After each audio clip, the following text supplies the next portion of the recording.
जय माता दी। माँ भगवती आप सभी का कल्याण करें, आप सभी की मनोकामनाएं पूर्ण करें। नैमिषारण्य तीर्थ में विराजमान ऋषियों ने श्री सूत जी महाराज से पूछा, मुनिवर, अभी आपके मुखारबिंद से निकल चुका है कि जब सर्वत्र जल ही जल था, उस समय मधु और कैटभ के साथ भगवान विष्णु का युद्ध हुआ।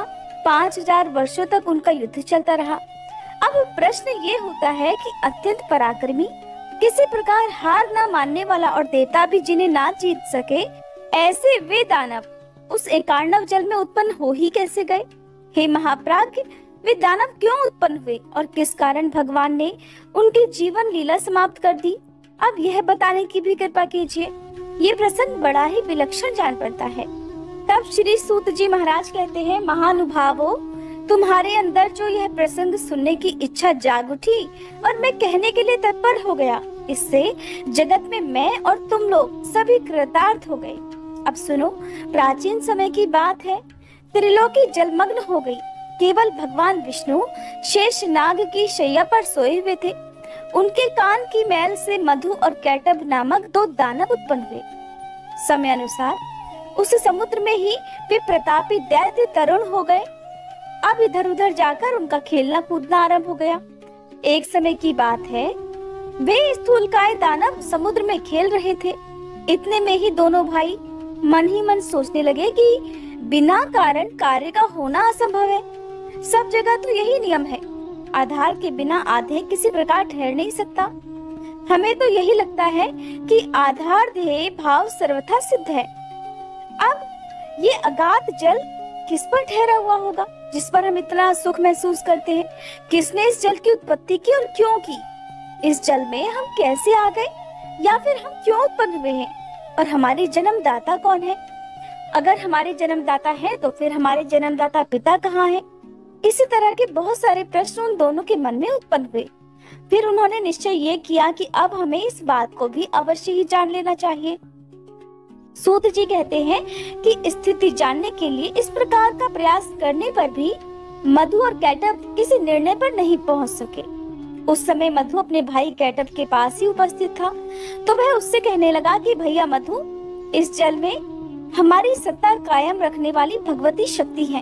उनमें अपार बल है और वे शक्ति कभी नष्ट नहीं होती, और मेरी समझ से तो वे ही इस कार्य के कारण है, और उन्होंने ही इस विस्तृत जल की रचना की है, और उन्हीं के आधार पर यह जल भी ठहरा हुआ है। वे ही परम आराध्या शक्ति हमारी उत्पत्ति का कारण होंगी। इस प्रकार वास्तविक रहस्य जानने के लिए मधु और कैटभ का मन बड़ा व्यस्त था। अभी बुद्धि किसी निर्णय तक उनकी पहुंची नहीं कि इतने में ही आकाश में गूंजता हुआ सुंदर बाग बीज सुनाई पड़ा। सुनकर वे दोनों उसका ही अभ्यास करने लगे। तब उस बाग बीज की आकृति आकाश में इस प्रकार चमक उठी मानो बिजली कौंध रही हो। फिर तो उन्होंने विचार किया कि यही मंत्र है, और इसमें कुछ भी संदेह करने की बात नहीं। जब उन दोनों ने ध्यान लगाया तो उसी सगुण मंत्र की झांकी भी उपलब्ध हो गई। अब तो वे उसी मंत्र का ध्यान और जप करने में लग गए। उन दोनों ने अन्न जल त्याग दिया, मन और इंद्रियों पर विजय प्राप्त कर ली। इस प्रकार उन दोनों ने ही 1000 वर्षों तक बड़ी कठिन तपस्या की। फिर तो वह परम आराध्या शक्ति मधु और कैटभ पर प्रसन्न हो गई। माँ तो माँ होती है, जो भी उनकी भक्ति करता है या फिर जो भी उन्हें प्रसन्न करने के लिए कठिन तपस्या करता है, वो उसकी सभी इच्छाएं तो पूर्ण करती ही है। तो इस प्रकार जब देवी प्रसन्न हो गई, तब वे जिस स्थान पर निश्चिंत होकर तप कर रहे थे, उनकी स्थिति देखकर शक्ति का मन कृपा से ओतप्रोत हो गया। फिर आकाशवाणी होने लगी कि दैत्यो, तुम्हारी तपस्या से मैं प्रसन्न हूँ। स्वेच्छा अनुसार वर मांगो, मैं उसे पूर्ण अवश्य ही करूंगी। श्री सूत जी कहते हैं कि इस प्रकार की आकाशवाणी सुनने के बाद मधु और कैटभ ने कहा, सुंदर व्रत का पालन करने वाली हे देवी, आप हमें इच्छा अनुसार वर देने की कृपा करो। और हमारी इच्छा यही है कि हम स्वेच्छा से मरना चाहते हैं। जब तक हमारी इच्छा ना हो तब तक कोई हमें मार ना सके। आकाशवाणी हुई कि दैत्यों, मेरी कृपा से इच्छा करने पर ही मृत्यु तुम्हें मार सकेगी, ये निश्चित है। देवता और दानव किसी से भी तुम दोनों भाई कभी पराजित नहीं हो सकोगे। सूत जी कहते हैं, देवी के इस प्रकार वर देने पर मधु और कैटब को अत्यंत अभिमान हो गया। अब वे समुद्र में जलचर जीवों के साथ क्रीड़ा करने लगे। मुनिवरों, कुछ समय के बाद एक दिन अनायास ही प्रजापति ब्रह्मा जी पर उनकी दृष्टि पड़ गई। उस समय ब्रह्मा जी कमल के आसन पर विराजमान थे। मधु और कैटब में अपार बल था। ब्रह्मा जी को देखकर उन्हें बड़ा हर्ष हुआ। उन्हीं के साथ युद्ध करने की इच्छा प्रकट करते हुए अब वे देखिए ब्रह्मा जी से कह रहे हैं कि सुव्रत, तुम हमारे साथ युद्ध करो। अगर लड़ना नहीं चाहते तो इसी क्षण जहाँ इच्छा हो वहाँ चले जाओ, क्योंकि जब तुम्हारे अंदर शक्ति ही नहीं तब इस उत्तम आसन पर बैठने का तुम्हारा अधिकार भी कहाँ है। मधु और कैटब की ये बात सुनकर अब तो ब्रह्मा जी को बड़ी चिंता हुई। उनका तो सारा समय तपस्या में ही बीता था, इसलिए अत्यंत शूरवीर मधु और कैटब को अपने सामने देखकर उन्होंने सोचा कि अब मैं क्या करूं। उनके मन में बड़ी चिंताएं उठने लगी और वे स्वयं तो किसी निश्चय पर पहुंच नहीं सके। सूत जी कहते हैं कि मधु और कैटब बड़े बलवान थे। उन्हें देखकर ब्रह्मा जी कोई उपाय सोचने लगे। सभी शास्त्रों के तो वो पूर्ण जानकार थे ही। युद्ध संबंधी साम, दाम, दंड और भेद आदि अनेकों उपाय उनके सामने आए। सोचने लगे कि इन राक्षसों में वास्तविक कितना बल है ये तो मैं बिल्कुल नहीं जानता।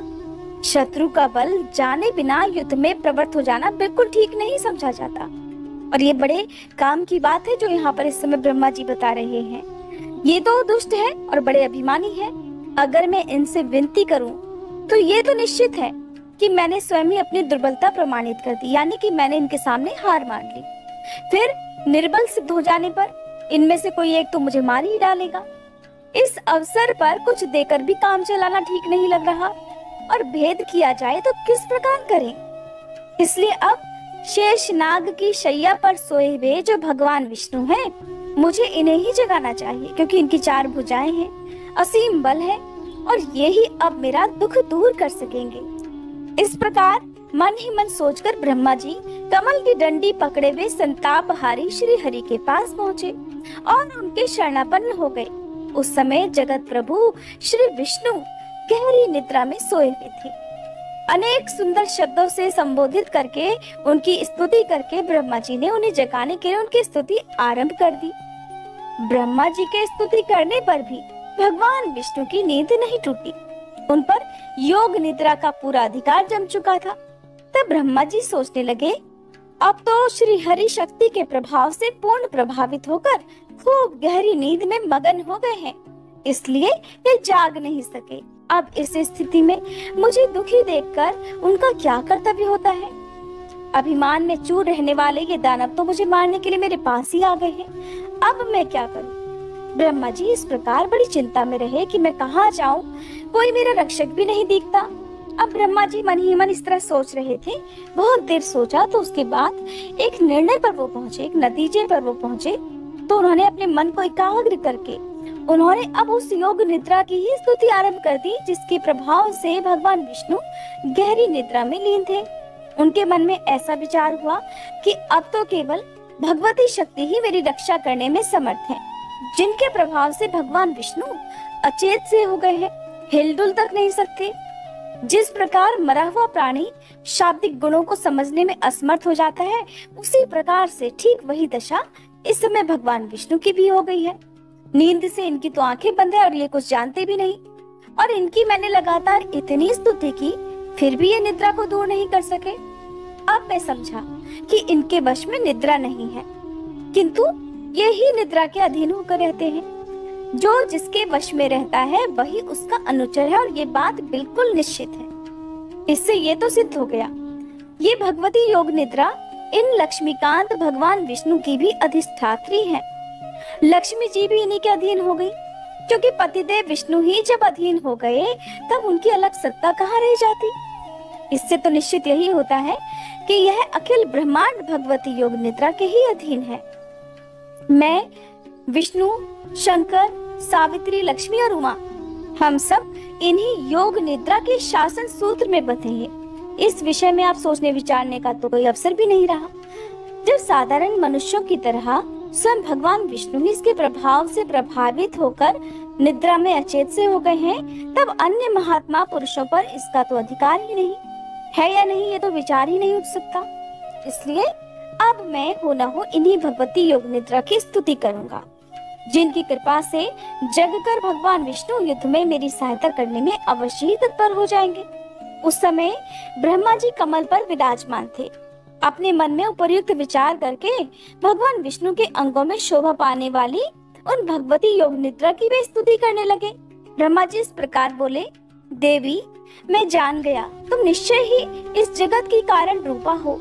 संपूर्ण वेद वचन इसे प्रमाणित कर रहे हैं और यही कारण है कि चराचर जगत को प्रबुद्ध करने वाले परम पुरुष भगवान विष्णु आज गाढ़ी नींद में मगन हैं।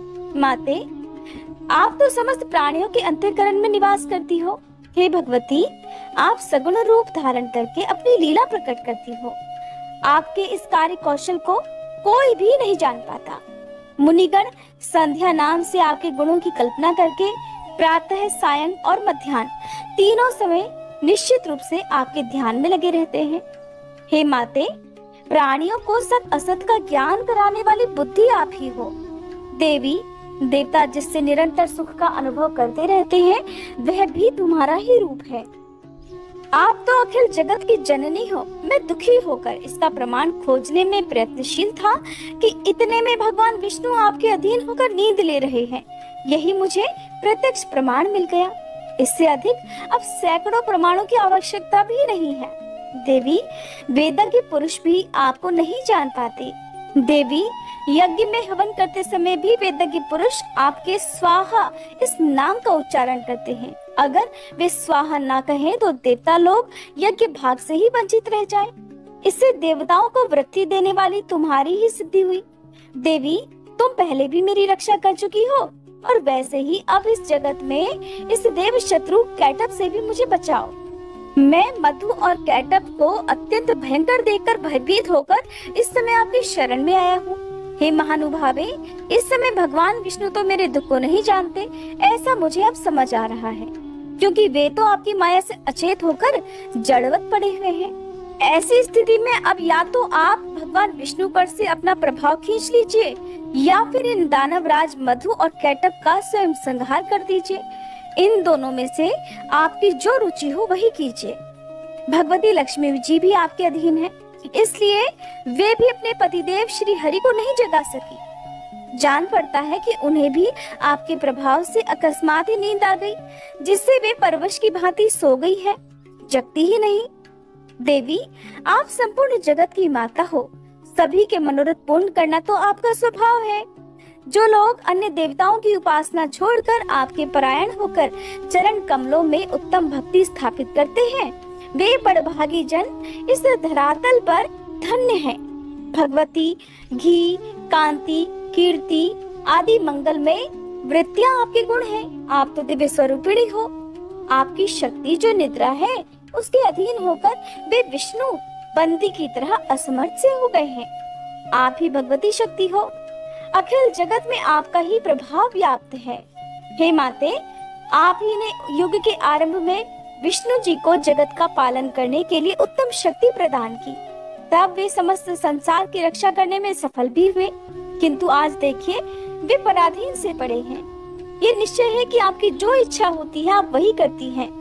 भगवती, मुझे उत्पन्न कर अगर मेरी स्थिति कायम रखना चाहती हो तो मौन भाव का परित्याग करके अब दया करने की कृपा करो। ये दानव काल स्वरूप है, तो आपने इन्हें बनाया ही क्यों है? अथवा मेरा उपहास करने की इच्छा से ही आपने इन्हें प्रकट कर दिया? भवानी, मैंने तो आपकी अद्भुत चेष्टा जान ली। संपूर्ण संसार की सृष्टि करके आप स्वतंत्र रूप से आनंद का अनुभव किया करती हो, फिर चराचर जगत को अपने में ही लीन भी कर लेती हो। एक तो आप मुझे पहले ही जगत सृष्टा बना चुकी हो, मैं तो जगत की सृष्टि करता हूँ। अगर वही मैं इन दैत्यों के हाथ से मारा गया तब तो मेरी बड़ी अपकीर्ति होगी, मेरा बड़ा अपमान होगा। सूत जी कहते हैं कि जब इस प्रकार श्री ब्रह्मा जी ने भगवती जी की स्तुति की, तब तामसी निद्रा देवी भगवान विष्णु के श्री विग्रह से निकलकर बगल में खड़ी हो गयी। अब अमित पराक्रमी भगवान श्री हरि के सभी अंगों से निद्रा देवी का अधिकार भी उठ गया। मधु और कैटभ के संहार के लिए ही भगवती योग निद्रा ने ऐसी कृपा की थी। फिर तो भगवान विष्णु जब अपने शरीर को हिलाने डुलाने लगे तब उनके दर्शन करके ब्रह्मा जी आनंद विभोर हो उठे। साथ ही उन्होंने श्री हरि की परिक्रमा आरंभ कर दी। ऋषियों ने पूछा, हे महाभाग सूत जी, इस कथा प्रसंग को जानकर तो हमें बड़ा ही आश्चर्य हो रहा है, क्योंकि समस्त वेदों और पुराणों ने तो यही निर्णय किया है कि ब्रह्मा, विष्णु और शंकर यही तीनों सनातन देवता हैं। इनसे बढ़कर इस ब्रह्मांड में दूसरा कोई देवता है ही नहीं। और ब्रह्मा जी तो सारे संसार की सृष्टि करते हैं। जगत का संरक्षण भगवान विष्णु के अधीन रहता है। प्रलय के अवसर पर शंकर जी उसका संहार किया करते हैं। इस जगत प्रपंच के यही तीनों देवता कारण हैं।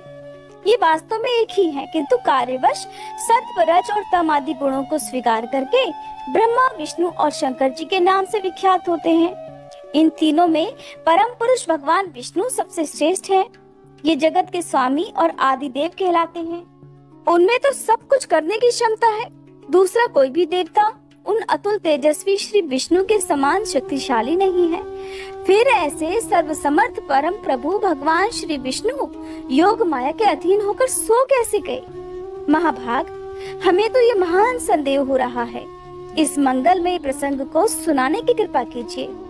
हे मुनिवर, आप पहले जिसकी चर्चा कर चुके हैं और जिसने परम प्रभु विष्णु पर भी अपना अधिकार जमा लिया, वह कौन सी शक्ति है? कहाँ से उसकी सृष्टि हुई और उनमें इतना पराक्रम कैसे हो गया और उनका क्या परिचय है? ये सब बताने की कृपा करें। जो सबके स्वामी हैं, जगत के गुरु हैं, सबकी आत्मा है, परम आनंद स्वरूप है, जो सबकी सृष्टि करते हैं, सबका संरक्षण करते हैं, रजोगुण से रहित है, सर्वत्र विचर सकते हैं, परम पवित्र परात्पर हैं, ऐसे भगवान विष्णु विवश होकर कैसे नींद में अचेत हो गए? आप में तो अप्रतिम ज्ञान भरा है।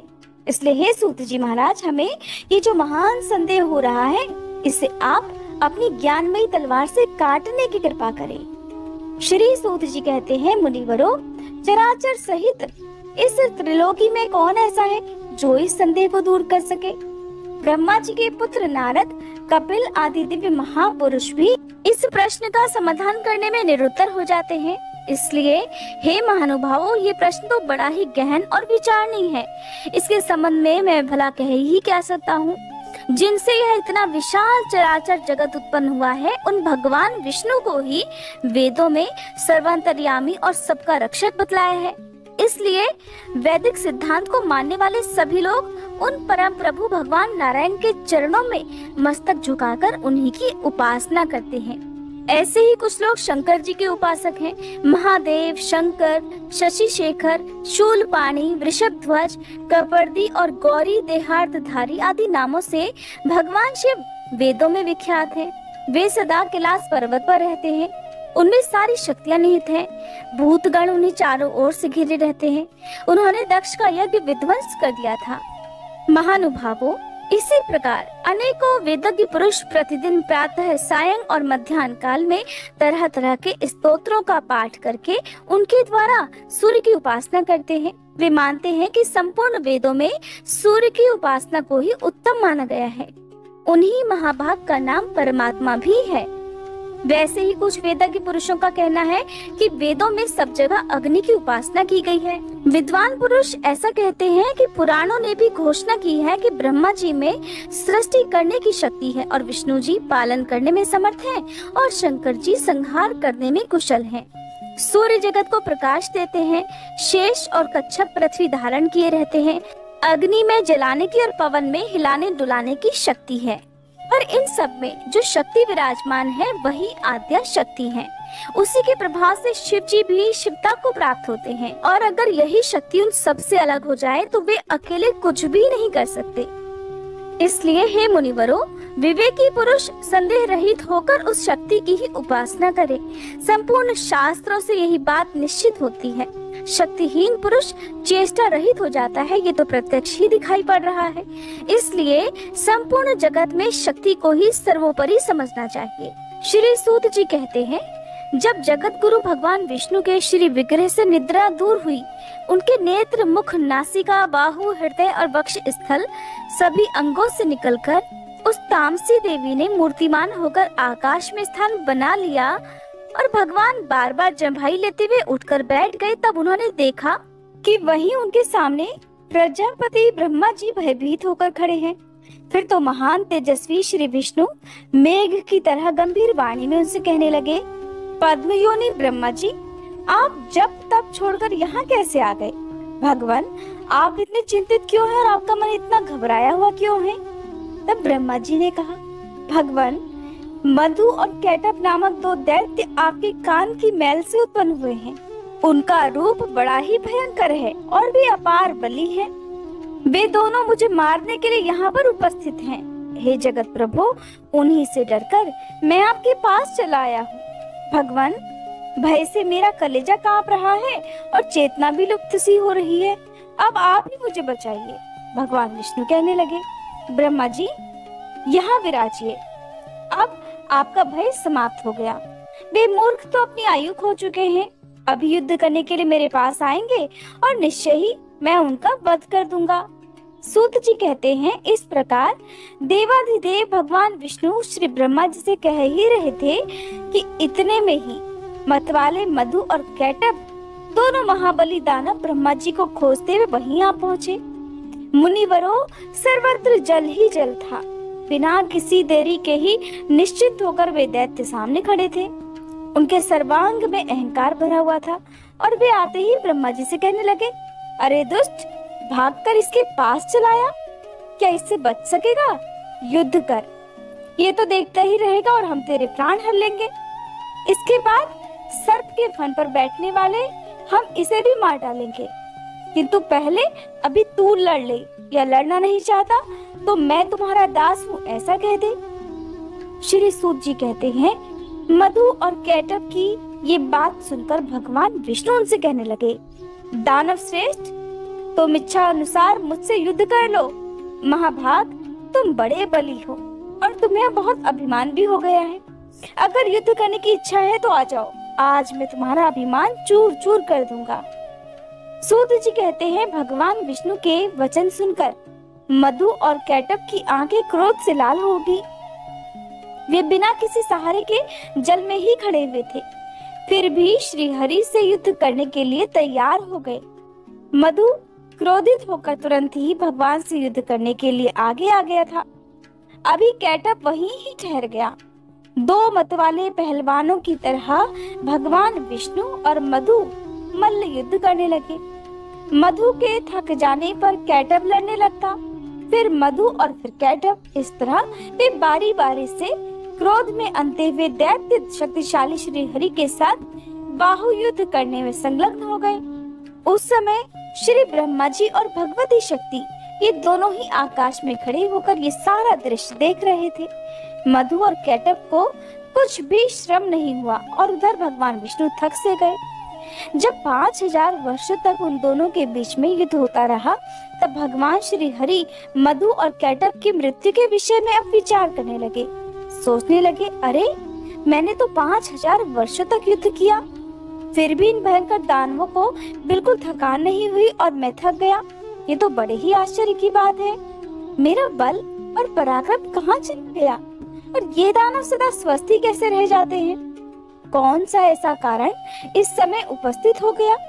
अब श्री हरि बड़े चिंतित, कैसे मधु और कैटभ को मारा जाए, बड़े सोच विचार में मगन हो गए। उन्हें इस प्रकार चिंतित देखकर मधु और कैटभ को बड़ा हर्ष हुआ।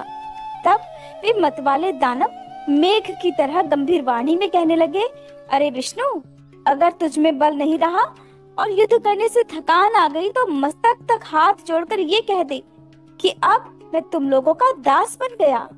महामते, अगर ये भी ना सही लगे तो और अगर कुछ शक्ति अभी बची हो तो आ फिर युद्ध कर। तुझे तो हम मार ही डालेंगे और साथ ही इस 4 मुख वाले ब्रह्मा के भी प्राण हर लेंगे। सूत जी कहते हैं, महाभाग श्री विष्णु अगाध जल में विराजमान थे। मधु और कैटभ इस तरह उन्हें खरी खोटी सुनाने लगे। उनकी बात सुनकर भी भगवान विष्णु शांति पूर्वक मधुर वचन में कहने लगे। भगवान बोले, जो थक गया हो, डरा हो, जिसके हथियार गिर पड़े हो, स्वयं गिर गया हो, अथवा अभी जो बालक हो इन पर शूरवीर पुरुष कभी प्रहार नहीं करते। यही सनातन धर्म है। इस युद्ध भूमि में मैंने 5000 वर्षों तक युद्ध किया और मैं अकेला हूँ, और समान बल वाले तुम दो भाई एक तरफ लड़ रहे हो। तुम दोनों समय समय पर तो जैसे विश्राम कर लेते हो, वैसे ही मैं भी अब कुछ विश्राम करके फिर युद्ध करूंगा। इसमें क्या संदेह है? माना कि तुम दोनों महान मतवाले शूरवीर हो, फिर भी कुछ समय तो जरा ठहरो, तब तक मैं विश्राम कर लूं, फिर न्याय पूर्वक युद्ध करेंगे। सूत जी कहते हैं, भगवान विष्णु का यह कथन सुनकर दानव श्रेष्ठ मधु और कैटभ शांत हो गए। फिर युद्ध होगा ऐसा निश्चय करके कुछ समय के लिए वे दूर जाकर खड़े हो गए। इधर चतुर्भुज भगवान विष्णु ने देखा मधु और कैटभ यहाँ से बहुत दूर चले गए हैं। तब उन्होंने आखिरकार इनकी मृत्यु क्यों नहीं होती, इसका कारण सोचा। बहुत सोचने विचारने पर उन्हें ज्ञात हुआ कि भगवती ने इन्हें वरदान दिया है, और ये जब चाहेंगे तभी इनकी मृत्यु उनके पास आएगी, और इसी से ये शांति भी नहीं देते। मैंने तो व्यर्थ में इतनी घोर लड़ाई की और मेरे परिश्रम का कुछ भी फल नहीं मिला। अब ये भला कैसे मरेंगे, ये ठीक जाने बिना अब मैं युद्ध करूं भी तो किस प्रकार करूं? ये दानव तो वर के प्रभाव से इतना घमंड में चूर हो रहे हैं, और मुझे दुख देना तो इनका स्वभाव ही बन गया है, और बिना युद्ध करे ये मरेंगे भी कैसे? भगवती तो वर दे चुकी है, और ये अब उस वर को भी नहीं टाल सकती। भला अपनी इच्छा से तो दुखी आदमी भी मृत्यु का आह्वान नहीं करता, फिर ये दैत्य तो भला मरना ही क्यों चाहेंगे? जब कोई असाध्य रोगी और दरिद्र भी खुद नहीं मरना चाहता, वो भी जीवन की इच्छा रखता है, फिर ये तो अभिमानी है, बड़े अभिमान में चूर रहते हैं। ये भला अपनी मृत्यु क्यों चाहने लगे? अतः मैं अब सभी मनोरथ पूर्ण करने वाली उन विद्यामयी शक्ति की शरण में चलूं, क्योंकि अब उनके प्रसन्न हुए बिना कोई कार्य सिद्ध ही नहीं हो सकता। इधर भगवान विष्णु ये सोच रहे थे, इतने में ही मन को मुग्ध करने वाली भगवती योग निद्रा के उन्हें दर्शन हुए। उस समय वे कल्याणमयी देवी आकाश में विराजमान थी। आनंदमय भगवान श्री हरि को ज्ञान तो था ही। उन्होंने बड़े ही रहस्यपूर्ण शब्दों में मधु और कैटभ का संहार होने के लिए भगवती भुवनेश्वरी की स्तुति प्रारंभ कर दी। भगवान विष्णु के स्तुति करने पर देवी मुस्कुराकर कहने लगी, हे श्री हरि, आप तो देवताओं के स्वामी हो। हे हरे, अब पुनः युद्ध करने में तत्पर हो जाओ। अब ये दोनों शूरवीर दानव ठक्कर मारे जा सकेंगे। मेरी वक्र दृष्टि से अवश्य ही अब ये मुंह में पड़ जाएंगे। नारायण, मेरी माया से मोहित हो जाने पर आप शीघ्र ही इन्हें मार डालना। सूत जी कहते हैं, भगवती की प्रेम रस से सनी हुई वाणी सुनकर भगवान विष्णु युद्ध भूमि में आकर फिर से खड़े हो गए। वे महाबली दानव तो बड़े ही विचारशील थे। अब युद्ध की इच्छा से वे भी सामने उपस्थित हो गए। भगवान विष्णु को सामने देखकर उन्हें बड़ा हर्ष हुआ। बोले, चार भुजा वाले विष्णु, ठहरो ठहरो और युद्ध करो। तुम्हें लड़ने की इच्छा है तो है, अब हार और जीत में प्रारब्ध प्रबल होता है, ये निश्चय जानकर अब तो तुम्हें युद्ध में लग ही जाना चाहिए। बलवान तो सदा विजयी होता है, किंतु कभी कभी भाग्यवश दुर्बल भी विजय पा लेता है। इसलिए महात्मा पुरुष को ये चाहिए कि किसी भी परिस्थिति में हर्ष या फिर शोक न करे। मैं सदा से दानवों का शत्रु हूँ। प्राचीन समय में बहुत से दैत्य मुझसे पराजित हुए हैं, ये जानकर हर्ष, और इस समय इन मधु और कैटभ से मैं हार गया। ये शोक करना तुम्हारे लिए अनुचित है। मधु और कैटभ इस प्रकार फिर से श्री हरि पर कटाक्ष छोड़ रहे हैं। जब वे इस तरह खरी-खोटी सुना रहे थे, तो इस प्रकार कहकर महाबाहु मधु और कैटभ उनसे युद्ध के लिए मैदान में डट गए। उन्हें देखकर भगवान विष्णु ने बड़े विचित्र ढंग से उन्हें एक घूंसा मारा। बलाभिमानी उन दैत्यों ने भी भगवान पर घूंसों से चोट पहुंचाई। यों परस्पर घोर युद्ध होने लगा। लड़ते लड़ते उन अपार बलशाली दानवों को देखकर भगवान श्री हरि ने कातर भाव से अब भगवती की ओर दृष्टि फेरी। उन्होंने बड़ी करुणा से भगवती की ओर देखा कि देवी अब तो मदद करो। श्री सूत जी कहते हैं, उस समय भगवान करुणा रस से भीग से गए थे। उन्हें देखकर भगवती ने अट्टहास किया। उनकी आंखें लाल हो गई थी, साथ ही उन्होंने कामदेव के बाणों की तुलना करने वाले अपने कटाक्ष भरे नेत्रों से उन दैत्यों को आहत कर दिया। भगवती मुस्कुराती हुई तिरछी नजरों से उन दैत्यों की ओर देख रही थी। उनके उस अवलोकन में प्रेम और मोह भरे थे। फिर तो भगवती की तिरछी चितवन को देखकर दुरात्मा मधु और कैटभ तुरंत ही मोहित हो गए। मदन शरों से उनका मन व्यथित हो गया। ये कैसा मनोहर अद्भुत दृश्य सामने आ गया। ऐसा मानते हुए वे दोनों अपनी विस्तृत छटा दिखाने वाली देवी की ओर देखते ही रह गए। भगवान विष्णु तो काम साधने में सतर्क थे ही। वे देवी के अभिप्राय को देखकर समझ गए कि अब समय आ गया है और ये दैत्य मोहित हो चुके हैं। फिर तो हंसकर मेघ की तरह गंभीर वाणी में उन्होंने मधुर शब्दों में कहा, वीर, तुम्हें जो इच्छा हो वर मांग लो। मैं तुम्हारे युद्ध कौशल से अत्यंत प्रसन्न होकर अवश्य ही वर देने को तत्पर हूँ। प्राचीन समय में युद्ध करने वाले बहुत सारे दानव मेरे सामने आए, किंतु मैंने तुम्हारे समान ना तो किसी को देखा और न सुना ही। तुम तो बड़े ही अनुपम और बलवान हो, इसलिए मैं तुमसे बहुत प्रसन्न हूँ। अपार बलशाली दानवों, अब तुम दोनों भाइयों की इच्छा मैं अवश्य ही पूर्ण करूंगा। श्री सूत जी कहते हैं, उस समय मधु और कैटभ काम से आतुर थे। उन्हें तो अपने बल का अभिमान था ही। अब जगत को आह्लादित करने वाली भगवती महामाया सामने विराजमान थी। भगवान विष्णु का वचन सुनकर भी दानवों की आंखें देवी की ओर ही लगी रही। अभिमानी वो दैत्य अब भगवान श्री हरि से कहने लगे, विष्णु, हम मांगने नहीं आए हैं, तुम हमें भला क्या दे सकोगे? देवेश, तुम्हें तो हम ही देने को तैयार हैं। हम याचक नहीं, हम तो उदार दाता हैं। ऋषिकेश, तुम्हें जिस वर की इच्छा हो हमसे प्रार्थना करो। वासुदेव, तुम्हारे इस अद्भुत युद्ध से हम बड़े प्रसन्न हैं।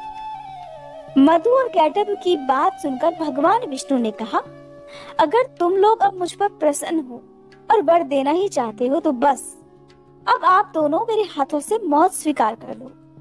सूत जी कहते हैं, भगवान विष्णु की इस बात को सुनकर मधु और कैटभ महान आश्चर्य में पड़ गए।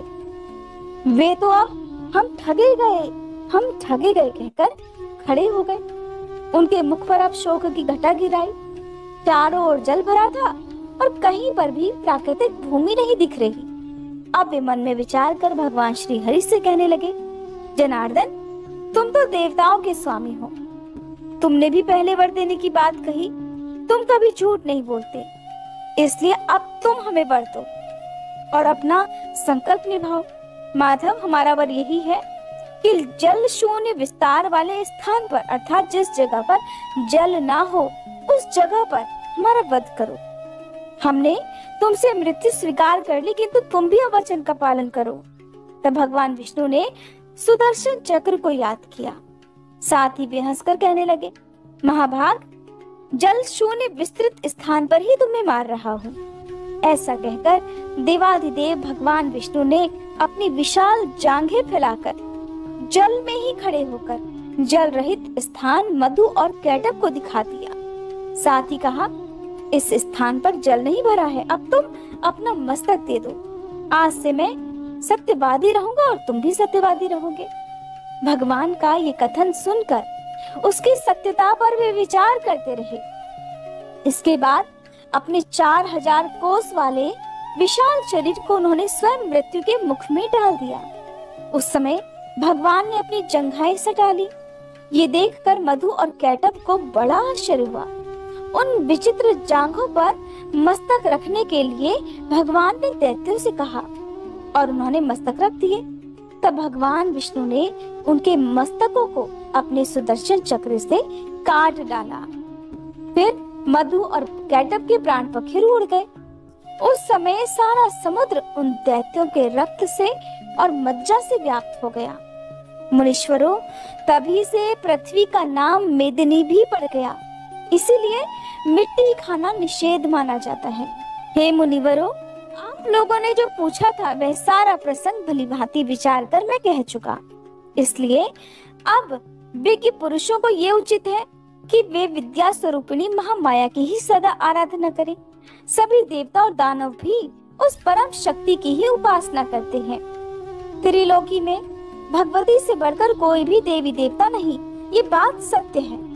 वेद और शास्त्र इसके प्रमाण हैं, इसलिए वे चाहे निर्गुण हो अथवा सगुण हो, उन पराशक्ति की ही उपासना करनी चाहिए। ऋषिगण बोले, सूत जी, आप पहले कह चुके हैं कि व्यास जी बड़े तपस्वी थे। उन्होंने संपूर्ण पावन पुराणों की रचना करके शुकदेव जी को पढ़ा दिया। किस प्रकार की तपस्या करने के प्रभाव से उन्हें शुकदेव जी पुत्र रूप में प्राप्त हुए थे, इस विषय में व्यास जी के मुखारविंद से आपने जो कुछ सुना है वह सब वृतांत विस्तार पूर्वक कहने की कृपा कीजिए। तब श्री सूत जी कहने लगे, शुकदेव जी उच्च कोटि के साक्षात योगी थे। सत्यवती नंदन व्यास जी से जैसे उनका जन्म हुआ वो कहता हूँ, ध्यान पूर्वक सुनो। एक समय की बात है, महाभाग व्यास जी मुझे पुत्र हो ये निश्चित विचार करके मेरुगिरी के रमणीय शिखर पर गए और उन्होंने वहां जाकर कठिन तपस्या आरंभ कर दी।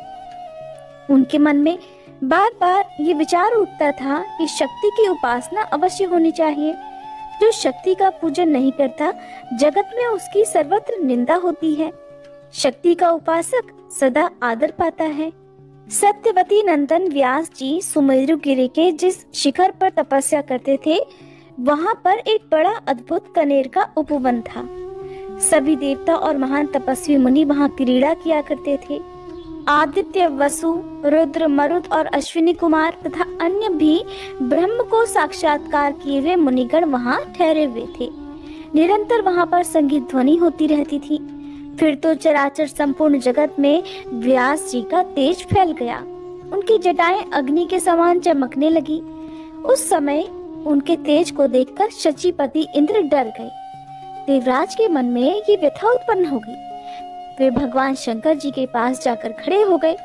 उनकी स्थिति देखकर भगवान शंकर कहने लगे, इंद्र, तुम तो देवताओं के राजा हो, आज कैसे भयभीत हो गए? तुम पर कौन सा दुख टूट पड़ा है?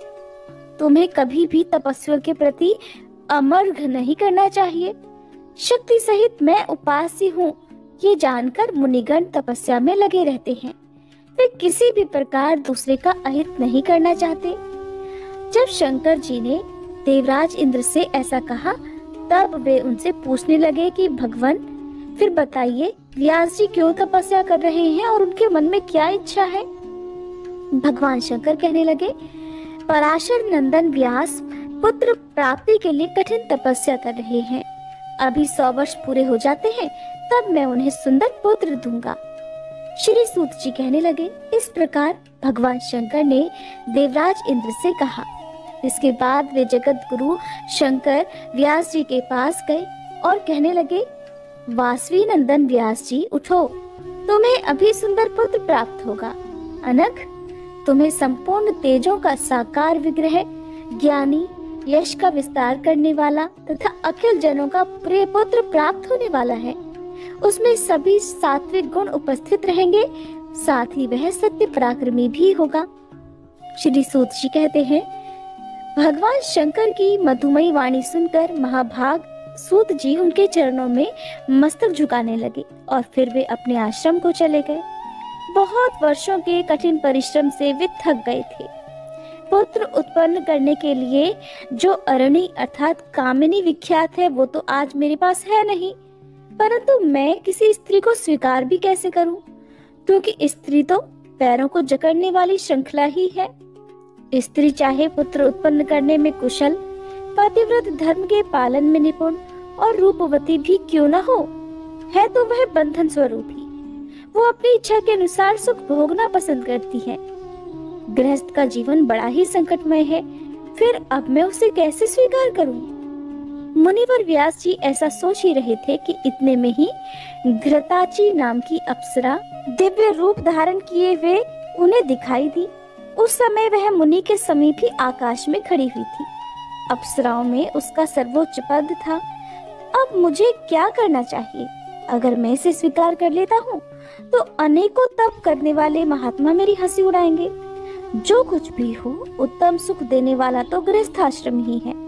कहा जाता है ये आश्रम पुत्र देता है, स्वर्ग पहुंचाता है और ज्ञान हो जाने पर मोक्ष भी दे देता है। बहुत पहले नारद जी से मैं एक प्रसंग सुन चुका हूँ। उर्वशी नाम की अप्सरा थी। राजा पुरुरवा उसके वश में हो गए थे। अंत में उस अप्सरा ने राजा का तिरस्कार कर दिया था। मुनियों के पूछने पर सूत जी कहने लगे, मुनिवरों, इला के गर्भ से पुरुरवा की उत्पत्ति हुई थी। ये प्रसंग अब तुम्हें सुनाता हूँ। पुरुरवा यज्ञ और दान में लीन रहने वाले एक धार्मिक पुरुष हुए हैं। सुद्युम्न नाम के एक राजा थे। उनके मुख से कभी असत्य वाणी नहीं निकलती थी। इंद्रियों पर उनका अधिकार था। एक बार वे घोड़े पर सवार होकर शिकार खेलने के लिए जंगल में गए। साथ में बहुत से मंत्री भी थे। आजगव नामक धनुष और बाणों से भरा हुआ अद्भुत तरकस उन्होंने ले रखा था। शिकार करते हुए वे राजा सुद्युम्न एक विचित्र वन में जा पहुँचे। वह दिव्य वन मेरुगिरी के निचले भाग में था। पारिजात के वृक्षों से उसकी अनुपम शोभा हो रही थी। अशोक, बकुल और सुंदर लताओं से वह महक रहा था। साखू, तरकुल, तमाल, चंपा, कटहल, आम, नीम, महुआ और बासंती लताएं चारों ओर से उस वन को घेरे हुए थी। अनार, नारियल और केले के वृक्ष उसकी शोभा बढ़ा रहे थे। जूही, मालती और कुई आदि फूल वाली लताओं से वह भरा हुआ था। अनेकों हंस और बगुले वहां विचर रहे थे। निरंतर बांसों की ध्वनि होती रहती थी। भंवरे गुनगुनाते रहते थे। वह वन हर प्रकार से सुखदायी था। राजा सुद्युम्न उस वन को देखकर बड़े प्रसन्न हुए। वृक्ष फूलों से लदे हुए थे और कोयलें कूक रही थी। ये देखकर राजा और उनके सेवकों के मन मुग्ध हो गए। फिर तो महाराज सुद्युम्न उस वन में जा घुसे। जाते ही उनका रूप स्त्री का हो गया और उनका घोड़ा भी घोड़ी के रूप में बदल गया। अब तो वे घोर चिंता में पड़ गए कि ये क्या हो गया। बहुत चिंतित हो उठे। बार बार चिंता की लहरें उठने लगी। उन्हें असीम कष्ट हुआ। वे लज्जित हो गए। सोचने लगे कि मेरी आकृति तो स्त्री की हो गई। अब मैं क्या करूं? कैसे घर जाऊं? अब मैं किस प्रकार राज्य का शासन करूंगा? अरे, ये मुझे किसने ठग लिया? ऋषिगण बोले, हे सूत जी, आपने तो बड़े ही आश्चर्य की बात कही कि राजा सुद्युम्न स्त्री हो गए। उनमें तो देवताओं के समान पराक्रम था। फिर क्यों उन्हें स्त्री हो जाना पड़ा? उस अत्यंत रमणीय वन में राजा ने ऐसा कौन सा कार्य कर दिया जिसके फलस्वरूप उन्हें ये दशा प्राप्त हुई? हे सुवृत, इसे विस्तार पूर्वक कहने की कृपा कीजिए। श्री सूत जी कहने लगे कि एक समय की बात है। भगवान शंकर का दर्शन करने के लिए सनक प्रभृति ऋषिगण वहां पधारे थे। उस समय भगवान शिव भगवती उमा के साथ क्रीड़ा में मगन थे। ऋषियों को देखकर देवी उमा अत्यंत लज्जित हो गई। वे पतिदेव के पास से उठी और लज्जित होकर अलग बैठ गई। उनका शरीर बड़े जोर से कांपने लगा। उन दोनों के आनंद का अवसर देखकर ऋषिगण यत्र तत्र बिखरकर शीघ्र ही भगवान नारायण के आश्रम को चले गए। अपनी प्रिया पार्वती को अत्यंत लज्जित देखकर भगवान शंकर ने उनसे कहा कि देवी, तुम क्यों इतनी लज्जित हो रही हो? मैं अभी तुम्हें सुखी किए देता हूँ। वराना ने, देखो, आज से कोई भी पुरुष मोहवश इस वन में पैर रखेगा तो वह तुरंत ही स्त्री हो जाएगा। इस प्रकार भगवान शंकर ने उस वन को शाप दे दिया। तब से वह वन दोष का खजाना बन गया। जहाँ कहीं के जो लोग इस बात को जानते हैं वे उस काम वन में कभी भूलकर भी पैर नहीं रखते। महाराज सुद्युम्न इस बात से अनजान थे, इसलिए मंत्रियों सहित वहां चले गए। इसलिए सबके साथ ही उन्हें शाप के अनुसार स्त्रीत्व स्वीकार करना पड़ा, अर्थात स्त्री बन जाना पड़ा। अब उन राजर्षि सुद्युम्न के मन में चिंता के बादल उमड़ पड़े। लज्जा के कारण वे घर ही नहीं जा सके। उस वन से निकलकर बाहर ही इधर उधर भटकने लगे। स्त्री होने के कारण उस समय उनका नाम इला पड़ गया। वे चारों ओर घूम रहे थे। इतने में ही चंद्रमा के नव युवक पुत्र बुध से उनकी भेंट हो गई। इला का रूप बड़ा ही मनोहर था। अनेकों स्त्रियां उसके साथ थीं। महाभाग बुध ने उसे अपनी पत्नी बनाने की इच्छा प्रकट की। इला के मन में भी बुध को पति बनाने की बात जच गई। फिर तो प्रेम पूर्वक दोनों का परस्पर संबंध हो गया। उसी इला के गर्भ से बुध ने पुरुरवा नामक पुत्र उत्पन्न किया। उस सुंदरी स्त्री इला ने फिर वन में रहकर पुत्र तो उत्पन्न कर दिया, किंतु उसके मन में चिंता की लहरें उठती ही रही। वहीं उसने अपने कुल के आचार्य मुनिवर वशिष्ठ जी को याद किया। वशिष्ठ जी बड़े दयालु थे। उन्होंने सुद्युम्न की दशा देखकर जगत के कल्याण करने वाले देवाधिदेव भगवान शंकर की स्तुति की। भगवान शंकर मुनिवर पर प्रसन्न हो गए। वशिष्ठ जी ने अपने प्रियपात्र राजा के पुनः पुरुष होने की प्रार्थना की। तब अपनी बात भी सत्य रहे ये सोचकर भगवान शंकर ने वशिष्ठ जी से कहा कि राजा 1 मास पुरुष रहेगा और 1 मास तो इसे स्त्री रूप में ही रहना पड़ेगा। इस प्रकार वर पाकर धर्मात्मा सुद्युम्न फिर से वापस अपने घर चले आए।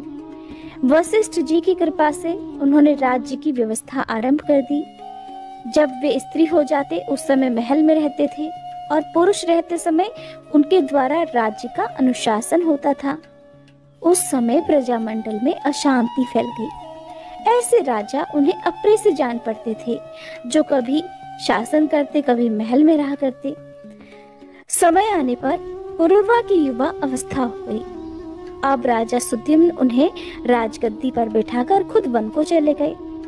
अनेक वृक्षों से संपन्न उस सुंदर वन में जाकर उन्होंने मुनिवर नारद जी से उत्तम नवाक्षर मंत्र की दीक्षा ग्रहण की और अत्यंत प्रेम पूर्वक उस मंत्र का जप आरंभ कर दिया।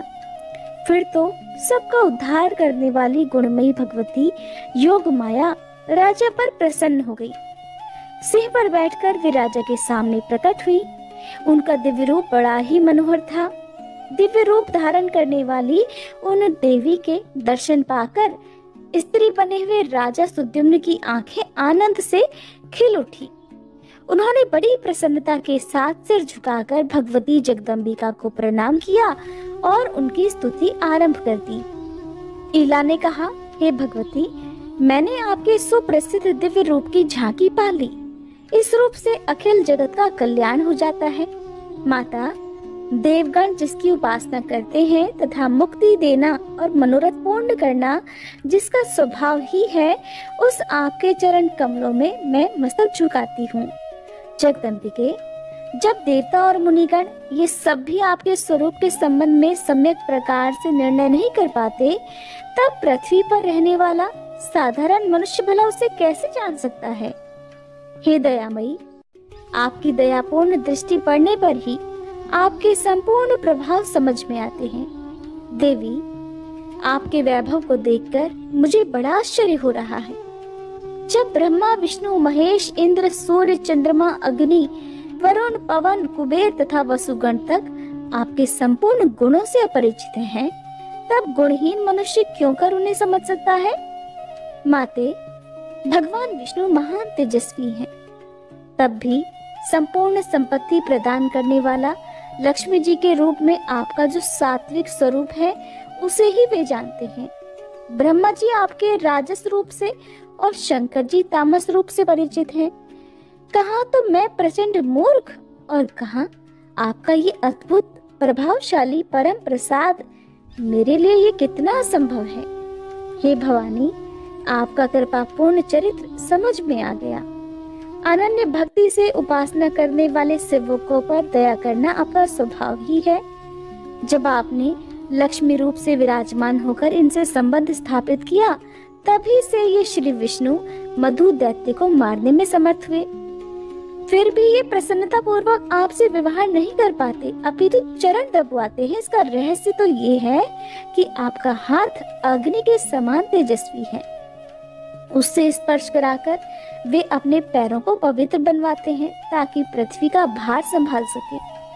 पुराण पुरुष भगवान श्री विष्णु की छाती में भृगु जी ने लात मारी, किंतु आप श्री देवी की अभिलाषा से वे अप्रसन्न नहीं हुए। जैसे काटे जाने पर अशोक वृक्ष भविष्य में अच्छा सज जाने की आशा से अप्रसन्न नहीं होता, सभी देवता भगवान विष्णु को प्रणाम करते हैं और उन श्री हरि का मन आप में लगा रहता है। देवी, आप भगवान विष्णु के अत्यंत विस्तृत, शांत और भूषणों से भूषित वक्ष स्थल पर शैया की तरह सदा उसी प्रकार विराजमान रहती हैं जैसे बिजली मेघमाला में शोभा पाती है। तो फिर क्या वे जगत प्रभु श्री विष्णु आपके वाहन नहीं हुए? माते, अगर आप नाराज होकर उन्हें छोड़ दें तो निश्चित है कि उनकी पूजा असंभव हो जाएगी। प्रत्यक्ष देखा जाता है कि कोई पुरुष शांत, सुशील और गुणी भले ही हो, किंतु उसके पास आपका अर्थात शक्ति का वास न हो तो अपने कहलाने वाले भाई बंधु भी उसे छोड़ देते हैं। अमित प्रभावशालिनी देवी सदा आपके चरण कमलों की उपासना में उद्यत रहने वाले जो ब्रह्मादि देवता हैं, क्या वे कभी स्त्री नहीं थे? मैं तो मानती हूँ कि वे भी स्त्री थे और आपने ही इन्हें पुरुष बनाया है।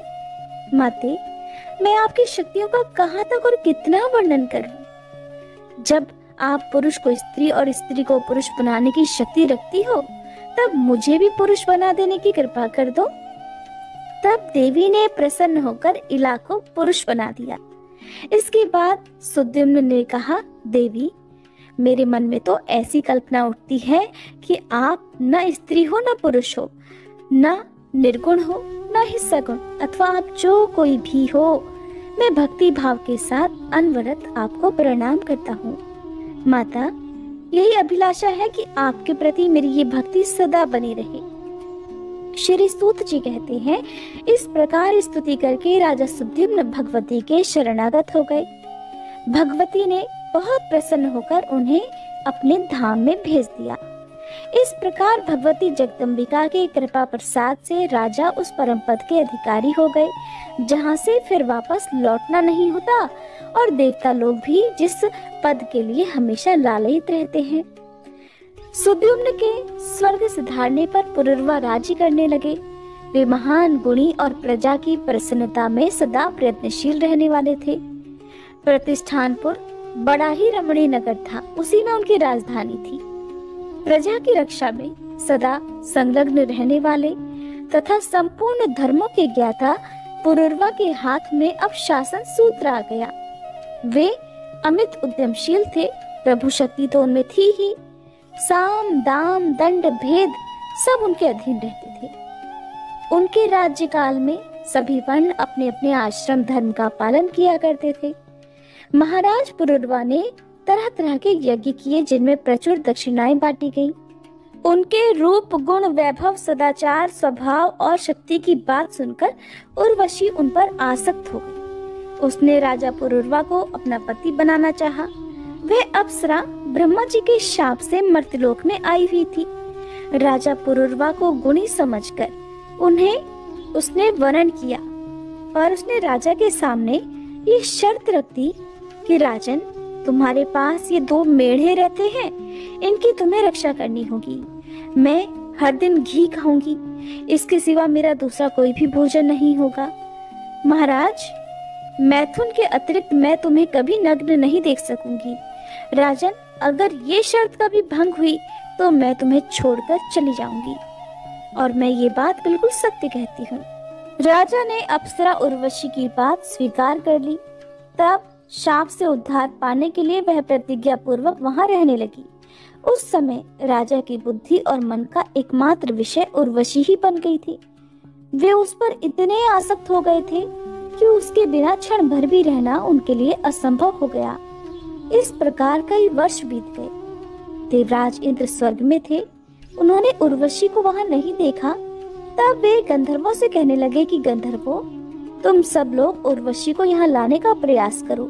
राजा पुरुरवा की आंखों से ओझल करके उनके घर से मेढ़ों को चुरा लिया जाए तो निश्चय ही काम बन जाएगा, और यहाँ मेरा स्थान उर्वशी के बिना उदास हो गया है, इसकी शोभा ही नष्ट हो गई है। इसलिए जिस किसी उपाय से भी हो सके उस सुंदरी अप्सरा को यहाँ अवश्य ही लौटा लाओ। इसके बाद देवराज इंद्र के कहे अनुसार विश्वावसु प्रभृति अनेकों गंधर्व पुरुरवा के महल में गए। खूब अंधेरा वहां पर छाया हुआ था। गंधर्वों ने अवसर पाकर मेढ़ों को चुरा लिया। वे जब उन्हें लेकर आकाश मार्ग से चले तब मेढ़े चिल्लाने लगे। उर्वशी उन मेढ़ों को पुत्र के समान मानती थी।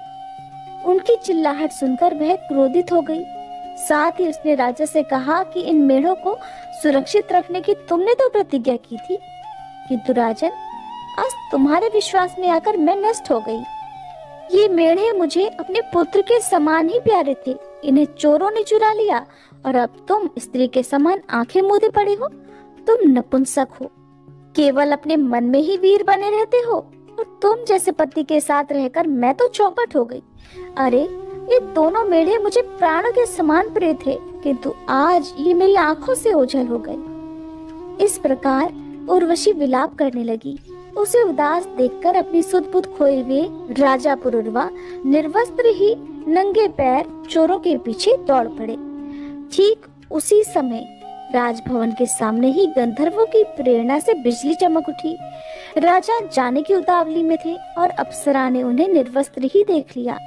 फिर तो सभी गंधर्व रास्ते में ही मेढ़ों को छोड़कर भाग गए। राजा ने उन मेढ़ों को पकड़ लिया और वे थके मांदे अपने भवन पर लौट आए। उस समय उन्हें उर्वशी दिखाई नहीं पड़ी। तब पुरुरवा अत्यंत दुखी होकर विलाप करने लगे, परंतु वह सुंदरी स्त्री उर्वशी तो पति को नग्न देखकर कभी की जा चुकी थी। अब स्वयं राजा पुरुरवा रोते हुए देश देशांतर में चक्कर काटने लगे। उनका मन उर्वशी में अटका हुआ था। उनकी पागलों की सी दशा हो गई थी। वे सारी धरती पर घूमते रहे। उन्हें कुरुक्षेत्र में उर्वशा दिखाई पड़ी। उसे देखकर महाराज पुरुरवा का सर्वांग पुलकित हो गया। फिर मीठी वाणी में वे कहने लगे, अरे सुंदरी, ठहरो, मेरा मन तो तुम में लगा हुआ है। मैं तुम्हारे अधीन होकर रहता हूँ। मैंने तो कोई अपराध भी नहीं किया। फिर मुझ पति को इस घोर संकट में छोड़ना तुम्हारे लिए कहाँ तक उचित है? देवी, वही ये तुम्हारा प्रिय देह है, तुम्हारे दूर होने पर अब ये नष्ट हो रहा है। सुंदरी, अगर तुमने इसका परित्याग कर दिया तो इसे सियार और कौवे खा जाएंगे, अर्थात मैं जी नहीं सकूंगा। इस प्रकार राजा पुरुरवा दुखी होकर विलाप कर रहे थे। बड़ी दयनीय दशा हो गई थी। वे थक गए थे, अत्यंत विवश हो गए थे। तब उर्वशी ने उनसे कहा, महाराज, तुम बड़े मूर्ख हो, तुम्हारी बुद्धि कहाँ कुंठित हो गई? तुम घर जाओ, वहाँ का ही आनंद भोगो। मन में यह दुख करना व्यर्थ है। इस तरह समझाने पर भी महान मोह में डूबे हुए पुरुरवा को ज्ञान नहीं हो सका। वे दुख के उमड़े सागर में गोता खाते रहे। श्री सूत जी कहते हैं, हे मुनियों, इस प्रकार ये कथा मैंने कह दी। उर्वशी का प्रसंग तो बहुत बड़ा है, मैं तो इसे थोड़े में ही कह गया। जय माता दी। आज का अध्याय समाप्त हुआ। उम्मीद है ये वीडियो आपको पसंद आई होगी।